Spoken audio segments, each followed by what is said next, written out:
আমার মনের আকাঙ্ক্ষা, আপনাদের ভালোবাসা, আপনাদের দাবির কথা আমি বলেছি। পহেলা বৈশাখ বা বাংলা নববর্ষ বাঙালিদের চিরায়ত একটি অনুষ্ঠান।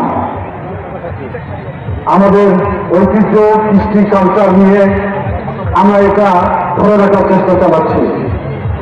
বিশেষ করে যারা ভবিষ্যৎ প্রজন্ম, যাদের মাঝ থেকে বাঙালি ঐতিহ্য, কৃষ্টি, কালচারগুলো হারিয়ে গেছে, ভুলতে বসেছে আমাদের ভবিষ্যৎ প্রজন্ম। একসময় আমাদের বাচ্চারা যে খেলাধুলার সঙ্গে পরিচিত ছিলেন, সে খেলাধুলার জায়গায় আজকে বিদেশি খেলা দখল করে নিয়েছে। আমরা যদি আমাদের সন্তানদেরকে সেই সমস্ত ক্রীড়ার কথা বলি, তারা চিনতে পারে না, তারা জানতে পারে না। কিন্তু বাঙালির সেটা হচ্ছে আমাদের একটি সুস্থ বিনোদন, সুস্থ সমাজ গঠনের জন্য সুস্থ বিনোদনের কোনো বিকল্প নেই। সেই বিকল্পের ব্যবস্থা আমরা এখানে রেখেছি।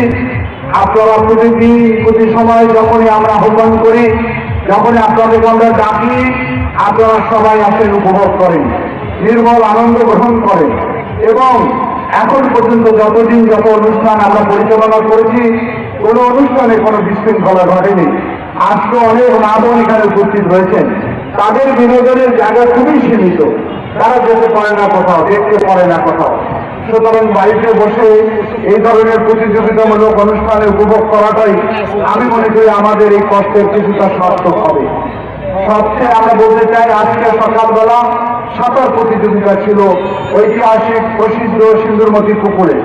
আমি সেখানে গিয়েছিলাম। সেখানে বাংলাদেশের দেশ বরেণ্য সাঁতারুরা অংশগ্রহণ করেছিল। সেখানে বাংলাদেশ সেনাবাহিনীর একজন সাঁতারু, সে প্রথম স্থান অধিকার করেছে।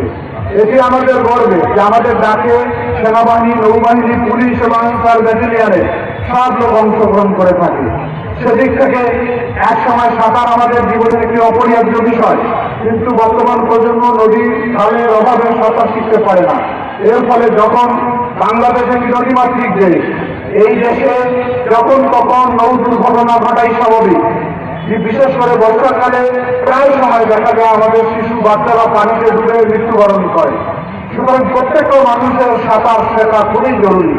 সেদিক থেকে আমরা মনে করি সেই প্রতিযোগিতা মানুষকে যেমন আনন্দ দিয়েছে, ভবিষ্যতে যাতে আমরা সবাই আমাদের ছেলেমেয়েদেরকে সাঁতার শেখানোর ব্যবস্থা রাখি। আজকে অনেক খেলা হয়েছে, আগামীকালও খেলা হবে, পরশুদিন হবে এটা চূড়ান্ত খেলা। এবং আমি মনে করি সবচেয়ে কৃষ্ণ আকর্ষণীয় যে খেলা একটু পরে অনুষ্ঠিত হবে, সে হলো ঘোড় দৌড়। ঘোড়া হচ্ছে, আমি কালকে বলেছি, ভক্ত সবচেয়ে ভালো প্রাণী। এই ঘোড়াই ছিল রাজা বাদশাহের যুদ্ধের প্রথম এবং সবচেয়ে বেশি সাহস প্রাণী। যুগে যুগে ইতিহাস লেখা হয় ঘোড়া নিয়ে অনেক কথা। দুলদুল ঘোড়ার কথা আপনারা জানেন। সেই দুলদুল ঘোড়ার মধ্যে জুলফিকার করণে লড়াই হয়েছে ইসলামের পক্ষে। আমি আশা করি আজকেও এরা যারা ঘোড়া নিয়ে এসেছে তারা আপনাদের আনন্দ দিবে, আপনারা উপভোগ করবেন। যার যার জায়গায় বসে আছেন সেখানে বসে থাকবেন। শিশু বাচ্চারা রয়েছে, মহিলা রয়েছে, যাতে কোনো ধরনের শান্তি শৃঙ্খলার বিঘ্ন না ঘটে। আমরা কোনো সরকারি আইন শৃঙ্খলা বাহিনীকে আমরা আহ্বান জানাই না। আমরা নিজেদের আইন নিজেরাই রক্ষা করি। অতীতের সব ইতিহাসকে রক্ষা করে আজকেও সবাই উপভোগ করুন। এবং সুস্থ বিনোদনের মধ্যে সুস্থ ব্যক্তি, সুস্থ পরিবার, সুস্থ সমাজ, সুস্থ রাষ্ট্র গঠনের অঙ্গীকার আমাদের থাক।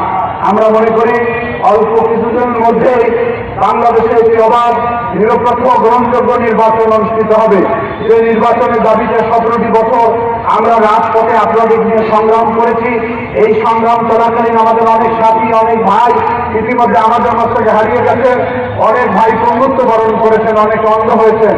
সুতরাং এই ফ্যাসিবাদী সরকার আজকে পালিয়েছে, বাংলাদেশকে ধ্বংসের স্তূপে পরিণত করে দিয়েছে। সেই বাংলাদেশকে নতুন করে জেগে তুলতে হবে।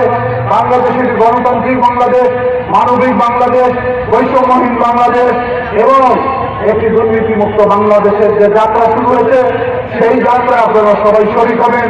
এই আহ্বান রেখে সকলকে আজকে ধন্যবাদ জানিয়ে আমি আমার কথা এখানে শেষ করলাম। আল্লাহ হাফেজ। বাংলাদেশ জিন্দাবাদ।